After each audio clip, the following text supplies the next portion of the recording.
Hello friends, स्वागत है आपका मेरे यूट्यूब चैनल में जिसका नाम है माई स्मार्ट ट्रिक। दोस्तों, आज की तारीख है 19 सितंबर 2020 और आज हम लोग बात करेंगे 19 सितंबर से संबंधित कुछ करंट अफेयर्स के बारे में जो आगे होने वाले कॉम्पिटिटिव एग्जाम्स के लिए काफ़ी महत्वपूर्ण है। चलिए दोस्तों, चलते हैं सीधे प्रश्नों की तरफ। दोस्तों, आज का हमारा पहला प्रश्न है, वर्ष 2020 के लिए अंतर्राष्ट्रीय समान वेतन दिवस का विषय क्या रहा। दोस्तों, ये जो अंतर्राष्ट्रीय समान वेतन दिवस है ये प्रतिवर्ष 18 सितंबर को मनाया जाता है। दोस्तों, एक बार फिर से इस प्रश्न को सुनेंगे, वर्ष 2020 के लिए अंतर्राष्ट्रीय समान वेतन दिवस का विषय क्या रहा। दोस्तों, इसका आंसर होगा building back a better future of work by ensuring पे इक्विटी। ठीक है, इसका आंसर होगा building back a better future of work by ensuring पे इक्विटी। तो चलिए दोस्तों, देखते हैं अगले प्रश्न को। दोस्तों, हमारा अगला प्रश्न है, किस बैंक और टाइटन कंपनी ने संपर्क रहित भुगतान कार्यों के लिए योनो ऐप द्वारा संचालित टाइटन पे घड़ियां तैयार करने के लिए भागीदारी की है। दोस्तों, इसका आंसर होगा भारतीय स्टेट बैंक। किस बैंक और टाइटन कंपनी ने संपर्क रहित भुगतान कार्यों के लिए योनो ऐप द्वारा संचालित टाइटन पे घड़ियां तैयार करने के लिए भागीदारी की है। दोस्तों, इसका आंसर होगा भारतीय स्टेट बैंक। तो चलिए दोस्तों, देखते हैं अगले प्रश्न को। दोस्तों, हमारा अगला प्रश्न है, विश्व बैंक के वार्षिक मानव पूंजी सूचकांक 2020 में भारत की रैंक क्या है। विश्व बैंक के वार्षिक मानव पूंजी सूचकांक 2020 में भारत की रैंकिंग क्या है। दोस्तों, इसका आंसर होगा 116वां स्थान। भारत का इसमें स्थान है 116वां। ठीक है, तो चलिए दोस्तों, देखते हैं अगले प्रश्न को। दोस्तों, हमारा अगला प्रश्न है, भारत ने किस देश की अध्यक्षता में संपन्न हुए G20 देशों की पर्यावरण मंत्री स्तरीय बैठक में भूमि अवक्रमण न्यूनन तथा प्रवाल सैलमाला कार्यक्रम के लिए वैश्विक पहल की शुरुआत की सराहना की। दोस्तों, इसका आंसर होगा सऊदी अरब। दोस्तों, ये प्रश्न काफ़ी महत्वपूर्ण है, इसको एक बार फिर से देखेंगे।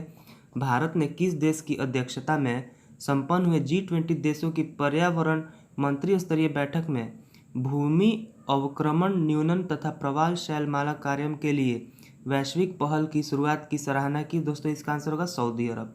तो चलिए दोस्तों, देखते हैं अगले प्रश्न को। दोस्तों, हमारा अगला प्रश्न है, कौन सा देश 16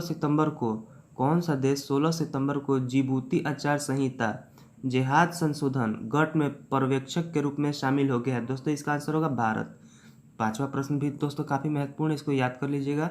कौन सा देश 16 सितंबर को जिबूती आचार संहिता जिहाद संशोधन गठ में पर्यवेक्षक के रूप में शामिल हो गया। दोस्तों, इसका आंसर होगा भारत।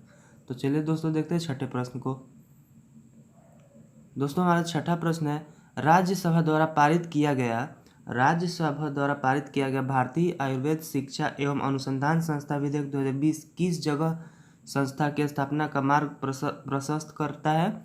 एक बार फिर से दोस्तों इस प्रश्न को देखेंगे, राज्यसभा द्वारा पारित किया गया भारतीय आयुर्वेद शिक्षा एवं अनुसंधान संस्था विधेयक 2020 किस जगह संस्था की स्थापना का मार्ग प्रशस्त करता है। दोस्तों, इसका आंसर होगा जामनगर, जो कि गुजरात में स्थित है।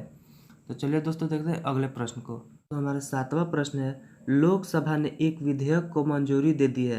लोकसभा ने एक विधेयक को मंजूरी दे दी है जो भारतीय रिजर्व बैंक को संकटग्रस्त सहकारी बैंकों के स्थगन को अधीन रखे बिना पुनर्गठन के लिए अधिकार प्रदान करेगा।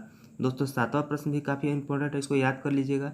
लोकसभा ने एक विधेयक को मंजूरी दे दी है जो भारतीय रिजर्व बैंक को संकटग्रस्त सरकारी बैंकों को स्थगन के अधीन रखे बिना पुनर्गठन करने के लिए अधिकार प्रदान करेगा।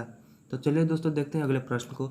दोस्तों, हमारा आठवां प्रश्न है, केंद्रीय आयुर्वेद विज्ञान अनुसंधान परिषद, केंद्रीय होम्योपैथी अनुसंधान परिषद तथा केंद्रीय यूनानी दवाई अनुसंधान परिषद, यह तीन परिषदों ने एलोपैथी तथा आयुष प्रणाली के एकीकरण के माध्यम से संयुक्त रूप से कैंसर, मधुमेह, हृदय रोग तथा आघात की रोकथाम एवं नियंत्रण के लिए राष्ट्रीय कार्यक्रम विषयक एक परियोजना बनाई गई है।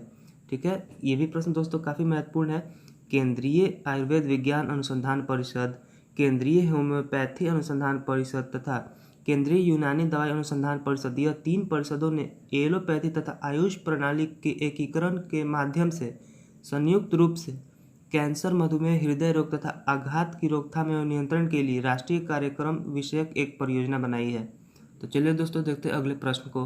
दोस्तों, हमारा अगला प्रश्न है, Indian humanitarian award of Indian book of records के विजेता कौन है।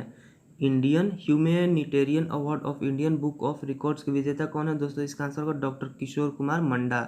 इसका आंसर होगा डॉक्टर किशोर कुमार मंडा। तो चलिए दोस्तों देखते हैं अगले प्रश्न को। दोस्तों हमारा अगला प्रश्न है, भारतीय संस्कृति संबंध परिषद में नए सांस्कृतिक प्रतिनिधि कौन है? भारतीय संस्कृति संबंध परिषद में नए सांस्कृतिक प्रतिनिधि कौन है दोस्तों? इसका आंसर होगा विवेक रंजन अग्निहोत्री, जो कि एक फिल्म निर्माता है। ठीक है, इसका आंसर होगा विवेक रंजन अग्निहोत्री, जो कि एक फिल्म निर्माता है। तो चलिए दोस्तों देखते हैं अगले प्रश्न को। दोस्तों हमारा अगला प्रश्न है, 21 दिनों के लिए भारतीय रिजर्व बैंक के गवर्नर रहे व्यक्ति जिनका 15 सितंबर को निधन हो गया। 21 दिनों, जो कि 15 जनवरी 1985 से 4 फरवरी 1985 के लिए भारतीय रिजर्व बैंक के गवर्नर रहे व्यक्ति जिनका 15 सितंबर को निधन हो गया दोस्तों, उनका नाम है अमिताभ घोष। दोस्तों इसका आंसर होगा अमिताभ घोष। तो चलिए दोस्तों बढ़ते हैं अगले प्रश्न की तरफ। दोस्तों हमारा अगला प्रश्न है, वह महिला जिसने super bike super sport 300 championship motor bike दौड़ में जीतकर विश्व खिताब जीतने वाली पहली महिला मोटरसाइकिल चालक बनी।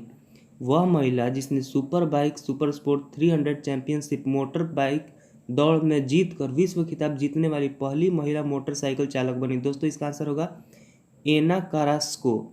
इसका आंसर होगा एना कारास्को, जो कि अभी 21 वर्ष की है। तो चलिए दोस्तों देखते हैं अगले प्रश्न को। दोस्तों हमारा अगला प्रश्न है, किस राज्य सरकार ने बाला साहब ठाकरे दुर्घटना बीमा योजना को मंजूरी दी, जिससे दुर्घटना पीड़ितों को अधिकतम 30,000 की बीमा राशि या अस्पताल में मुफ्त इलाज उपलब्ध कराया जाएगा? दोस्तों इसका आंसर होगा महाराष्ट्र। किस राज्य सरकार ने बाला साहब ठाकरे दुर्घटना बीमा योजना को मंजूरी दी, जिससे दुर्घटना पीड़ितों को अधिकतम 30,000 रुपये की बीमा राशि या अस्पताल में मुफ्त इलाज उपलब्ध कराया जाएगा? दोस्तों इसका आंसर होगा महाराष्ट्र।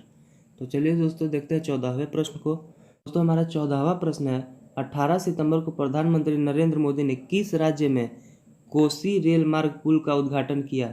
18 सितंबर को प्रधानमंत्री नरेंद्र मोदी ने किस राज्य में कोसी रेल मार्ग पुल का उद्घाटन किया, जो वर्ष 1934 में भारी बाढ़ आने से तथा भारत नेपाल भूकंप के दौरान बह गया था? दोस्तों इसका आंसर होगा बिहार। तो चलिए दोस्तों देखते हैं अगले प्रश्न को। दोस्तों हमारा अगला प्रश्न है, एक भारत श्रेष्ठ भारत अभियान के तहत जम्मू एवं कश्मीर केंद्र शासित प्रदेश की किस राज्य के साथ जोड़ी बनाई गई? दोस्तों इसका आंसर होगा तमिलनाडु। दोस्तों ये प्रश्न भी काफ़ी महत्वपूर्ण है, इसको याद कर लीजिएगा। एक भारत श्रेष्ठ भारत अभियान के तहत जम्मू एवं कश्मीर केंद्र शासित प्रदेश की किस राज्य के साथ जोड़ी बनाई गई है? दोस्तों इसका आंसर होगा तमिलनाडु के साथ। तो दोस्तों आज के वीडियो में बस इतना ही। उम्मीद करता हूँ आपको वीडियो काफ़ी पसंद आई होगी। अगर आपको वीडियो पसंद आई है तो प्लीज़ मेरे चैनल को सब्सक्राइब करें, वीडियो को लाइक करें और बगल में बने बेल आइकन को भी प्रेस करें। Thank you.